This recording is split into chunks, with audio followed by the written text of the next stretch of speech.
welcome to another episode of the Adventures in Advising podcast. My name is Ryan Shekel, and with us as always is Matt Markin. Matt, how are you? Doing very well. I'm always excited for every episode, but always excited or more excited when certain episodes kind of happen from some sort of social media post and kind of sparks organically the topic that we have. So it's nice because I had posted on social media on LinkedIn specifically, and it was a meme, and it was the person saying like, me when someone refers to academic advising as course registration, and the person was very frustrated, had that frustrating look to it. And the person initially says, I don't even have time to tell you how wrong you are. And then thinking about it, they then say, actually, it's going to bug me if I don't. And that post kind of had some various types of reactions, a lot of support for it, but also the frustration at the reality of having to correct or defend academic advising. And I do want to shout out Leticia Wilson. She had made a comment that is what sparked this whole conversation that we had.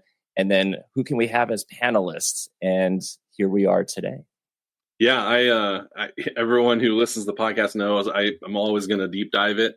And I'm a fan of course, Parks and Rec, where the meme came from, Adam Scott's character, Ben Wyatt. But I don't know if you know this, the person he was correcting was getting pop culture references mixed up. And he was actualing some pop culture Game of Thrones misunderstandings.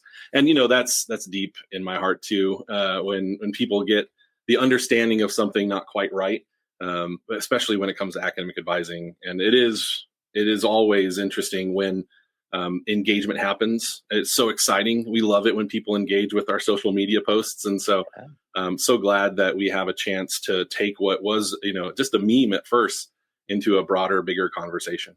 So who do we got today? Well, we got panelists. That's the cool thing. And we're going to have a chance for our panelists to introduce themselves.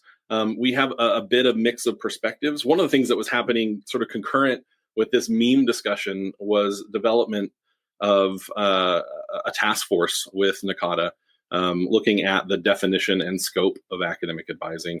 And so I'm going to let all of our panelists introduce themselves. We'll have a chance to give everyone a perspective of not only what you're doing right now, as far as your current role at your organizations, your institutions, but also sort of your journey in higher education. Sort of what is your origin story. So we'll start with Janet. Janet, if you can tell us a little bit about yourself, what you're doing now, and your higher ed journey. Hi there. Right now, I'm Senior Director in the Division of Undergraduate Studies at Penn State, which is an enrollment and advising unit for undecided exploratory students. I came to academic advising, which is a long time ago now, from a faculty role in archaeology. And I got really excited about academic advising because it let me apply some of that systems thinking, cultural relativism to actually directly helping living people and understanding higher education. And I mean, going further back, I got to academic advising, or got to archaeology by accident because of a general education course. So being open to discovering something new that I didn't know was a thing, but was helping me make sense of the world was really important to me. And having those mentors to help me find that was really important. Excellent. Kyle, you want to introduce yourself? Tell us a little bit about what you're doing now and how you got there? Absolutely.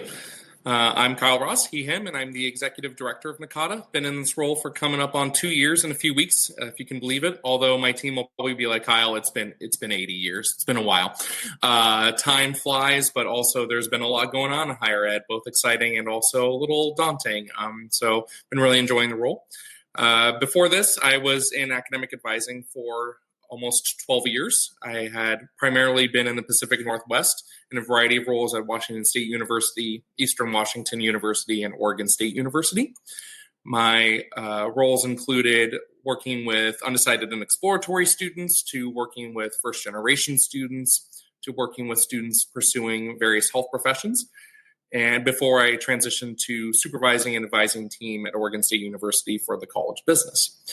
I was also a longtime volunteer leader in NACADA and had served in a variety of roles, including chair of the Undecided Exploratory Students Advising Community, and then eventually served on the board of directors and as board president a couple of years back as well. And then this has been the dream job of a lifetime, so couldn't pass it up when it was offered to me, and made the transition to Manhattan, Kansas, and have been loving it ever since. Thanks for having me. Sure. Patrick, you want to tell us a little bit about yourself?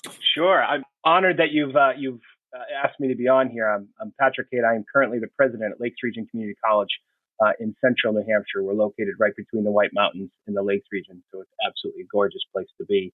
I've done most of my career in the Northeast, in New Hampshire specifically, for a very long time. I was at various roles at Plymouth State University, starting as a residence director, and I got put on a committee to worry about this thing called the first year experience. And that kind of hooked me into working with students in a more advising capacity rather than watching them sleep. So I had the opportunity to go ahead and learn more about advising, and NACADA was one of those things that really helped me become a professional as opposed to somebody who dabbled into it. Got involved, I think, with NACADA sometimes in 2006 or 2007, and working through my career at Plymouth State and doing some work with NACADA from doing some publishing for some books and being a lot of presenter and all of that. It really helped me develop my career and really helped me get better at working with specifically undeclared students, but students in an advising capacity. As I said earlier, I made the transition to the dark side and became an administrator about 8 years ago, starting as an associate vice president here. And now I've been the president here since 22. And this is my first time at community college, and I love what we're about and what we do. And as I was saying earlier, the advising experience has really helped shape my presidency and how I act and view what we do as an institution. So thank you for having me. I'm excited to be here. Yeah, thank you all. And I think this is going to be a fantastic conversation. And I think this next question we'll kind of throw to both Janet and Kyle, maybe to kind of get us started off here. Ryan was talking about a task force through NACADA. So I was wondering if you can share what prompted the formation of this task force and what were the goals, for this task force, and where are we at with crafting a definition of academic advising? Sure, I can get us started, and Janet, please jump in. So when I was coming into this role, people asked me, well, what's your vision for being the executive director? What would you like to accomplish? And one of the things I knew early on was that I'd like to see that academic advising continues to professionalize. Academic advising has always been a profession, in my opinion, but various authors have always stated different perspectives on whether it really is a profession, where it is in the professionalization process. So my personal stance on it is that academic advising is a profession, but still has different ways that it can continue to professionalize. And one of those areas was we don't even have an answer for what is academic advising officially from NACADA's position. And the reason for that was a while ago, folks got together to establish a definition, and they arrived at the concept of advising. Part of that was because they were like, there's no way we can write a definition that captures what advising looks like across the whole world, given various contexts, populations, different structures, policies, and procedures that academic advising is situated in. And I've long time wanted to challenge that and say, I do think there are common threads of what academic advising looks like and should be doing at an institution and for students, regardless of those different contextual pieces. So floated it to the board of directors.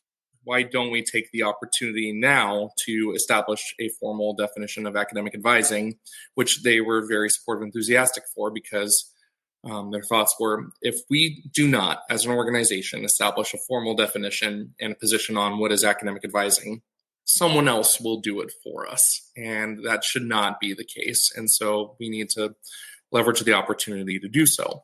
But we wanted to go beyond just what is academic advising, but what do academic advisors specifically do in their role as well within the profession, and hence the scope of practice as well, establishing this is what they do, and maybe help will clarify and inform what others can and can't do within the scope of their roles when they're tangential to supporters of advocates for academic advising, but maybe not necessarily the practitioners themselves. So then the board of directors launched a task force to establish the formal definition of academic advising and scope of practice. We're very grateful for Janet Schulenberg for saying yes to chairing said task force. Cool. So Janet, do you want to follow up on your thoughts? You were sort of tracing the timeline and the process a little bit of going from the charge to a draft and that sort of stuff. And we might walk all the way up to when the email started going out about listening sessions and that sort of stuff. Sure. It might get to the point where I guess you'd say NACADA members became aware that this task force was in operation and that this stuff was happening. And so if you could continue that thread as well. Sure.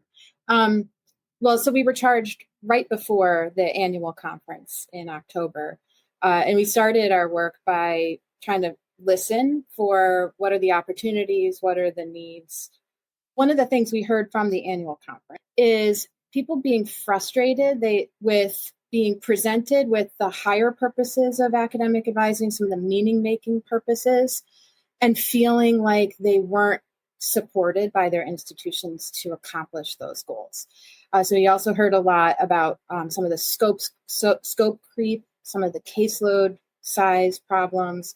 And we saw the definition of academic advising and establishing a scope of practice as being able to directly address some of those challenges that our colleagues are feeling. So we reviewed all of the prior output from previous NACADA task forces.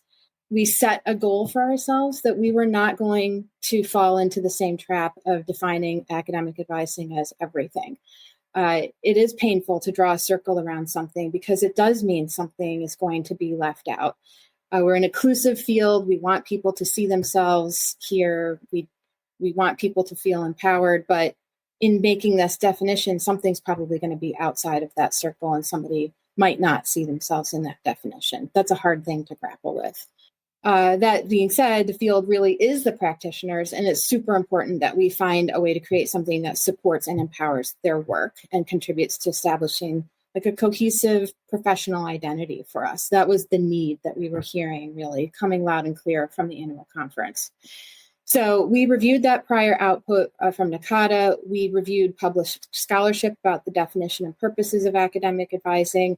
There was some really spectacular conference papers. Ryan, I'll name you as one of those, CJ Venable, Aaron Donahoe-Rankin, Mark Lowenstein, talking about this very topic at that annual conference. Those all mattered.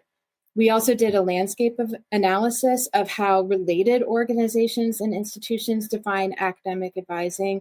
And we also looked at how fields that are kind of like academic advising, fields with a really strong practitioner focus, like nursing and social work and even student affairs, how they're defining their field. And then we consulted with select advising scholars. That was, again, part of our charge in looking at these drafts of the definition. We also used a little bit of AI to help us synthesize some things, see what it was taking out of this, and then kept iterating. And then finally, that brings us up to some, and then we submitted that to the board of directors, who came back with a couple of additional suggestions for us to consider. We revised, resubmitted to them. And then it's been out at listening sessions at regional conferences. And we're gathering some of the input from other voices from the field. And this summer, we're running some virtual listening sessions as well. We've got really thoughtful people coming to those sessions and critiquing and supporting different parts of the definition. Awesome. So it's in the works, and looking forward to seeing how things progress from here. But I think this could be a great opportunity to bring Patrick into this conversation. Hearing this from Kyle and Janet, you've had many years in higher ed within academic advising, campus president. In what ways do you feel like academic advising maybe has evolved at your institution? And now kind of hearing that there's this definition in progress, how do you feel that might maybe accelerate or reshape that evolution of advising? It's funny when folks were talking, I haven't been involved in the committee, but Kyle's statement about that we want to make sure that advising is a profession. And I think for those of us who have been doing this a long time, it feels like, well, yeah. And so really what it is how do we get outside stakeholders to understand better of what's going on in those individual meetings or group meetings? And what is the total mission of this type of work in higher education. And so from my perspective, that experience has been more influential on me as a president than probably I am as a president influential on the academic advisors directly here, because it is a profession. And they do have different ways to approach things. So the institution that I came to was a lot smaller than it is now, to be very frank with you. And we were working through what advising really meant. And it really was advising as a registration and making sure students were enrolled. And, I will tell you, as somebody in a campus leadership role, it's hard to see the other parts, because what is being pressed upon us a lot of times is some quantitative data about enrollment that drives decision makers above us, whether it be state legislatures or whether it be a board of trustees or board of directors. And so when we look at the problem we're trying to solve, it is sometimes easy, although I encourage my fellow campus leaders to not, to look at those metrics. Just like when you're in advising, retention is an outcome, not the goal, right? And so in the same respect, campus leaders really need to remember that enrollment is an outcome, not the end all and be all. That happens when you have good practice. And so that's what I mean by having advising influence what I do now as a profession. When I look at the challenge of drawing a circle, and it's a really great analogy around what advising is, in my own career, even though it's been in the Northeast and none of them have been large R1 institutions, they've either been regional universities, small privates, for-profits, or now at a public community college. The advising needs of the student is so different that sometimes it does require you to either blend and be a lot more interdisciplinary for what the advisor does, as opposed to a larger system that can build a robust system of individuals with specialties. You have a tendency at the small campuses to have to adjust and do some more. And so I think really getting at what the core of academic advising is, not only should speak to campus leaders, but perhaps more importantly, it should speak to accreditors. And so the accreditors, have had a lot of change in their industry in the last few years, from having to go with your regional one to now you can go across the country. And so people are finding the accreditors. But being able to say that this institution is providing a quality education absolutely involves a professionalized academic advising structure. It doesn't have to look identical, but it needs to be intentional, and it needs to have those key critical aspects of what good advising is. So I think the external audience of this is almost more important than the advisors talking to advisors. I think a lot of us can understand where the nuance comes because we see it every day.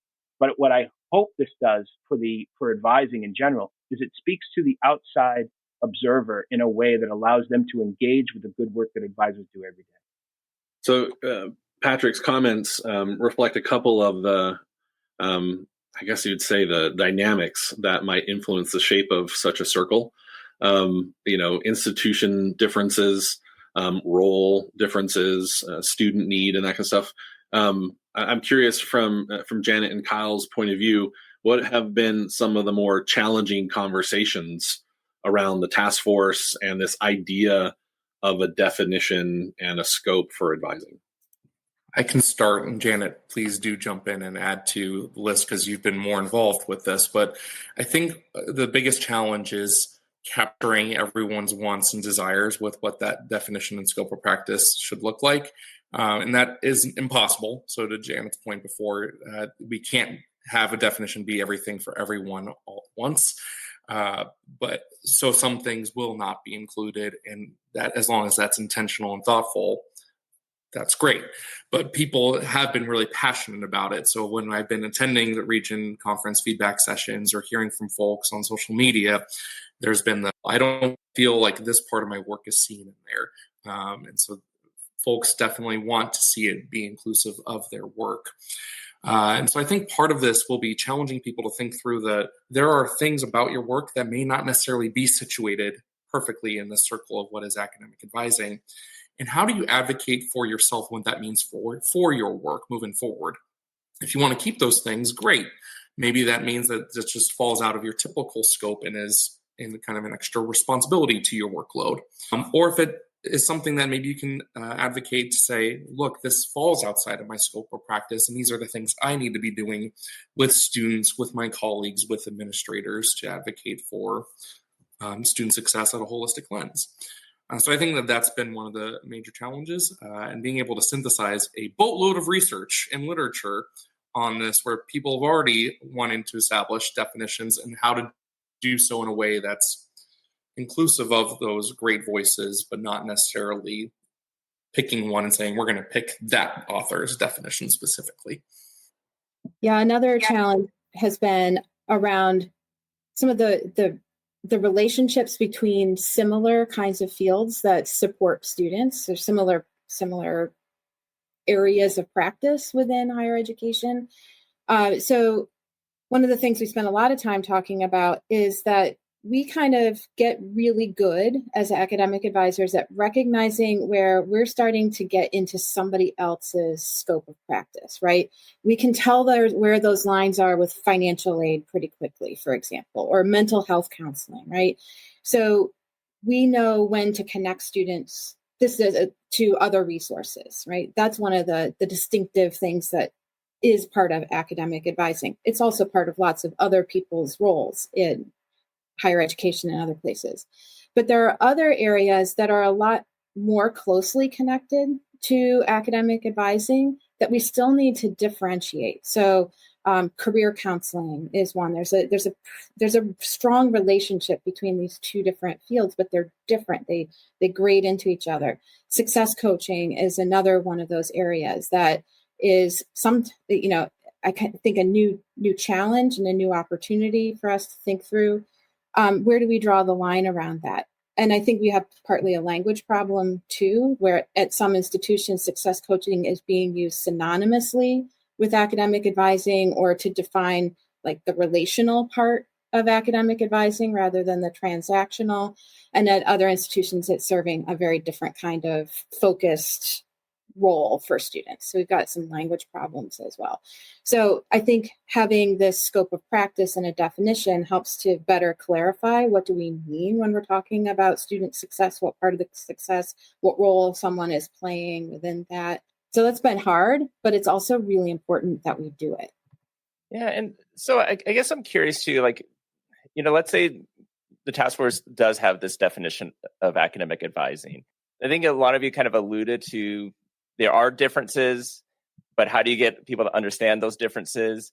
Even with those that are academic advisors or work within academic advising, sometimes say different things. So I was kind of wondering, once there is a definition or something that's more straightforward or whatnot, how do you ensure that not only stakeholders know, but those within academic advising can have that same understanding, and they can talk to someone and know this is what academic advising is? Because let's just say NACADA, a lot of people some people still say NACADA is the National Academic Advising Association, or that instead of it being an annual conference, it's still the national conference. And those are still people that have been in advising for a whole number of years.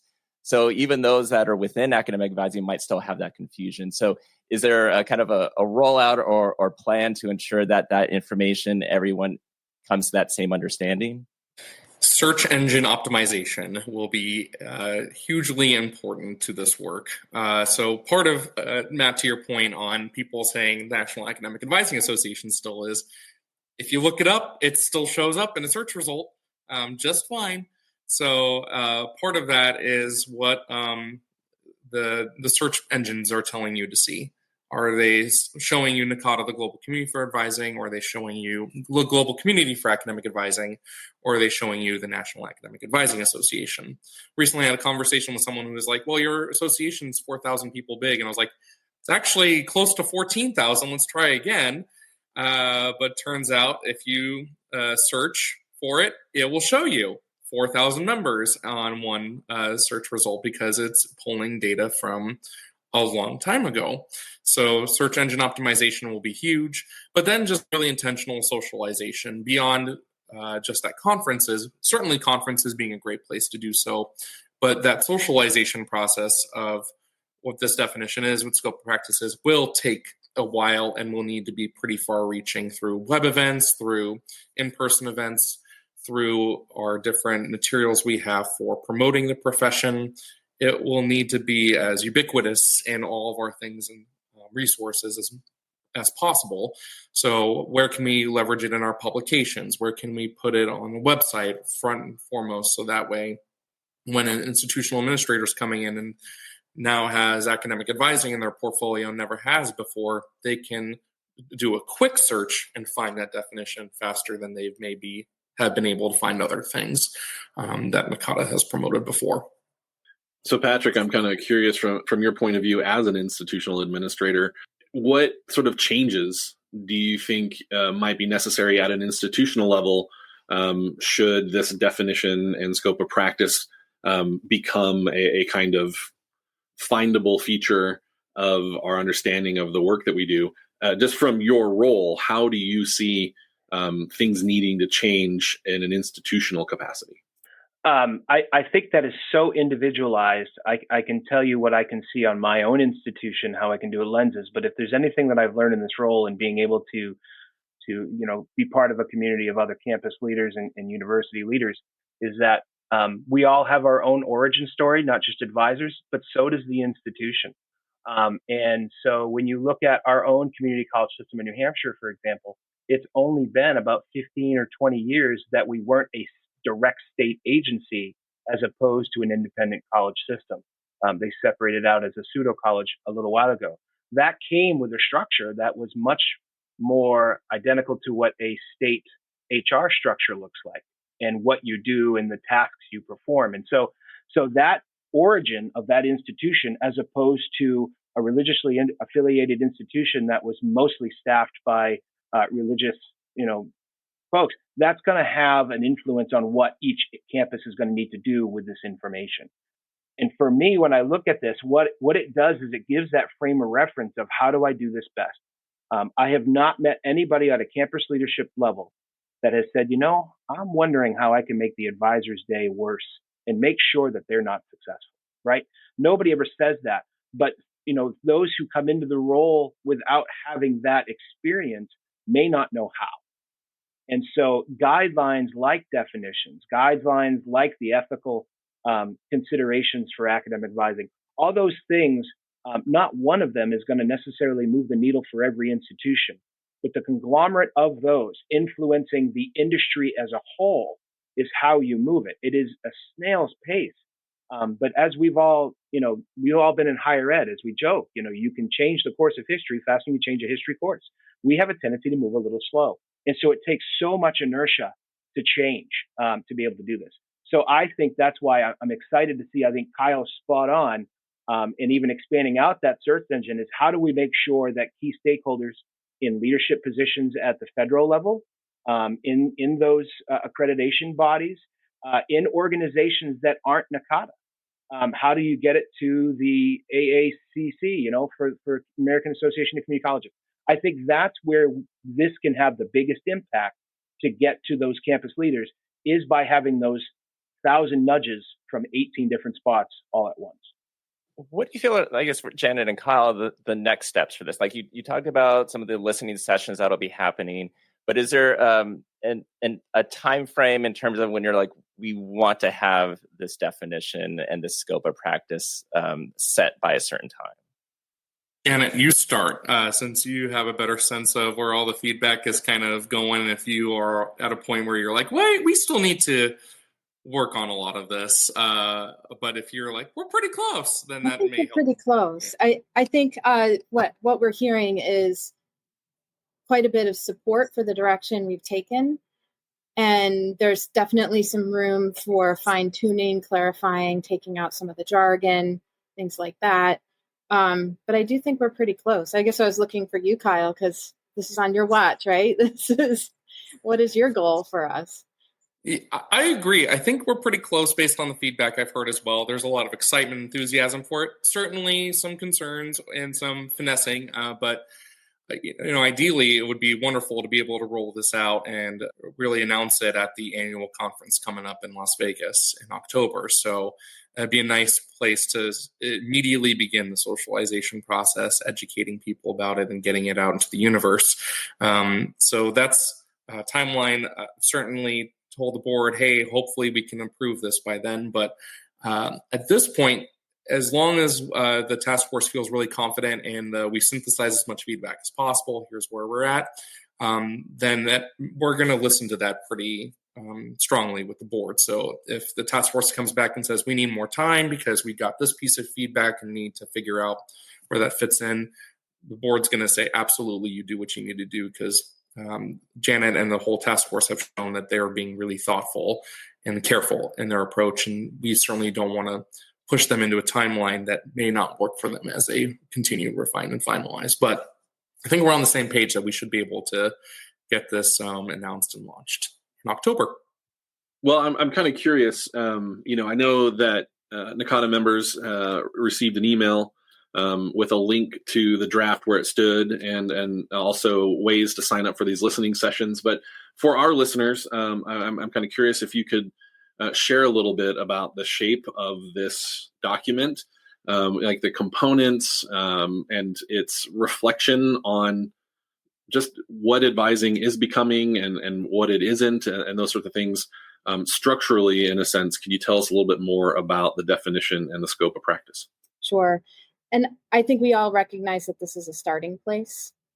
And 10 years ago, we couldn't have said what we're trying to say right now. So we expect 10 years from now, it might also look different. We might be able to put different language around this. So we're only just now starting to develop the language. But I think the key things that people would want to know is that we're really trying to lay claim to what is the essential core of academic advising, which, as we see it from what's been published in the literature and what we're hearing from membership, is that it is about how we facilitate the development of individual students' intellectual identities as they navigate their educational journey and make sense and meaning of it. That it's intensely personal about how students make their educations, what their choices are, what they mean to them as individuals. And then all that other stuff then falls underneath it, of how they navigate the university, how they make their own decisions within it, how they navigate the policies and procedures, how they overcome challenges, et cetera, et cetera. So the definition really is trying to say academic advising is a thing, not what academic advising does or why it does it per se. So one of the things that one of the words we've used in this definition is the word profession. Academic advising is a higher education profession, is how this definition is beginning. And we think it's really important, and it's time that we assert this about ourselves. I think those of us who are in the field, as Patrick said, already feel this way. Some may argue that it's still aspirational, but until we acknowledge this and assert it, we're always going to be in that swirl. So it's time to really claim that we have distinctive purpose, we have distinctive knowledge, we have distinctive skills. Another thing that you'll see in this definition is then a scope of practice for academic advising that lays out the essential responsibilities of academic advisors, but also the responsibilities of institutions in creating the conditions for advisors to meet those responsibilities. So in essence, we want to be saying that everyone who an institution is giving responsibility for academic advising should be supported in doing it well and completely, period, right? Regardless of what their other responsibilities are to the institution, they have these responsibilities to academic advising. And then, again, to define some of the boundaries around that, and to elevate the non-transactional parts of academic advising, that it's really about collaborate. Our responsibility, first and foremost, is to collaborate with students to help them plan out their educations, problem solve their educations, right? Make sense of their educations, overcome challenges around their educations. So this is the essential part of it. And then to do that, we help them navigate structures and policy. To do that, we connect them to additional resources. To do that, we communicate and explain and interpret policies to them. That's one of the essential human parts of this work. It's not just about conveying its information, it's about contextualizing that for individuals. Recognizing when a student needs additional support and helping to connect them to those additional supports. So in this structure, you'll see a definition of academic advising, and then this, what we've presented so far, at least, the scope of practice that lays out the advisor's responsibilities and then higher education responsibilities. One of the things we're hearing from the field is that they would like to also see what are the students' responsibilities within that. I think that's a great suggestion. You'll probably see that in the final version. Yeah, definitely looking forward to that. And all of you have mentioned support. And let's say you do have these conditions, you do have the structure, you do have this definition of advising. And I think the question go to all of you from your different perspectives and different roles, but professional development of advisors. How would this potentially help support the professional development of advisors from an institution standpoint, especially with budget constraints, but also from NACADA as an organization? Whoever wants to go first.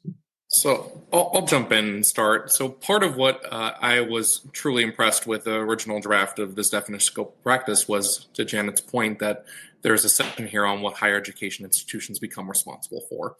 That wasn't in the original ask, and it emerged from the task force's discussions. And they put some pretty strong claims in there. A great example is that group advising cannot be the replacement for the individual interactions that need to take place between an advisor and a student, but can certainly supplement it. So as long as institutions aren't using it as a replacement, we're using it as a supplement and complement, great. But another example is that institutions become responsible for supporting the professional development of academic advisors. And that could still be leveraged through having them engage with NACADA's programs, resources, and services. But one thing I've noticed from institutions, as I've been engaging with different leaders and hearing from different folks, is that institutions themselves do a really great job with the initial onboarding process of new academic advisors, that first 30, 60, 90 days in the role. But once you get that initial training, once you've learned the basics of how to navigate that new degree audit system that you're navigating at that institution, understanding the catalog, general education requirements, more of the transactional pieces, there's not a whole lot of intentionality of what continued training and development looks like. And I do think that this is going to be a good call to action for institutions to think about not just the onboarding process, but what does continued, sustained, and ongoing training and development look like for their entire academic advising community at their institutions. I think there's something that I greatly miss from being an academic advisor, and I don't think I realized I had it when I was an academic advisor, is that the professional development opportunities for academic advising feels so much more robust than many of the other roles that happen at a college campus. NACADA has them out and ready to go. The networking that happens online, the amount of groups. I hear in advising, there's even this podcast that people can listen to every once in a while about some of the adventures in advising. I can't say that that's true for a lot of the other professions on the college campus. It was not easy to figure out what an associate vice president should join to figure out what they're supposed to do. There's a couple of organizations, but they're not nearly as robust. So simply, and Kyle is not paying me extra to promote this, but really the opportunity that people have to engage both intentionally with NACADA, but also as a passive observer of all this work going on, really is quite.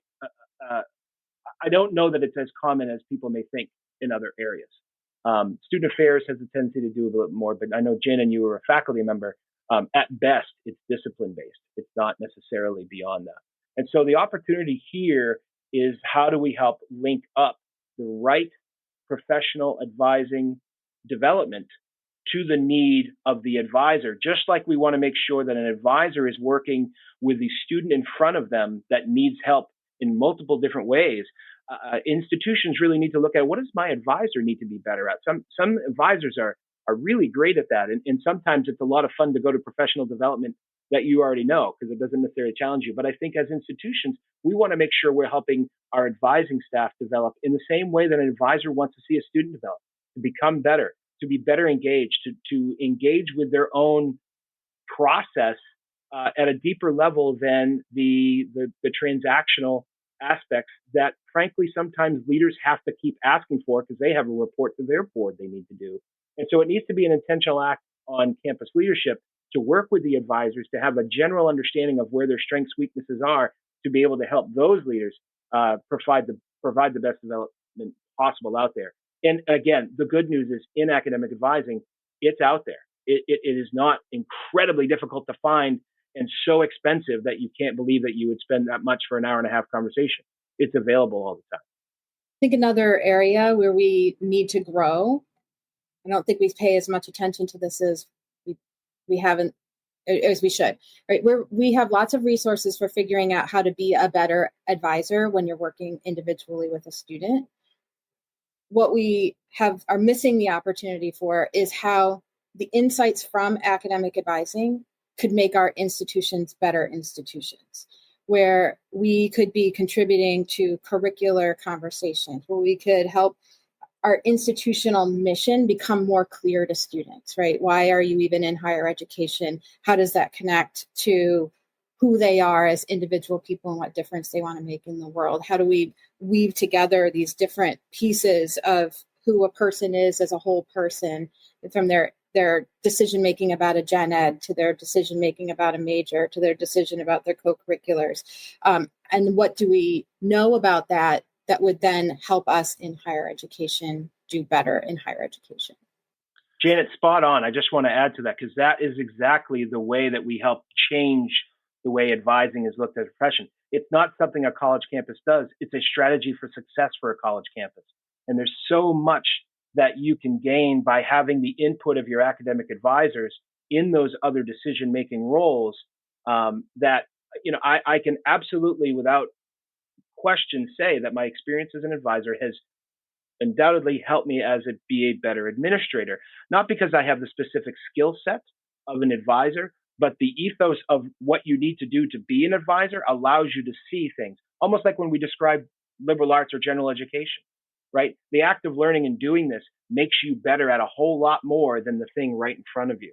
And so I can't agree with you more. And the more campuses take a look at advising as an overall success strategy to help go through the low amount of funding we're seeing, to be able to help more robust, for lack of a better term, business model of whatever college you're trying to run, a strategy to consider is strong academic advising. And I'll jump in on that too and say, absolutely, now more than ever, and I'm sure other folks have said this before in prior years, but now more than ever, academic advising is going to be essential to the success of an institution.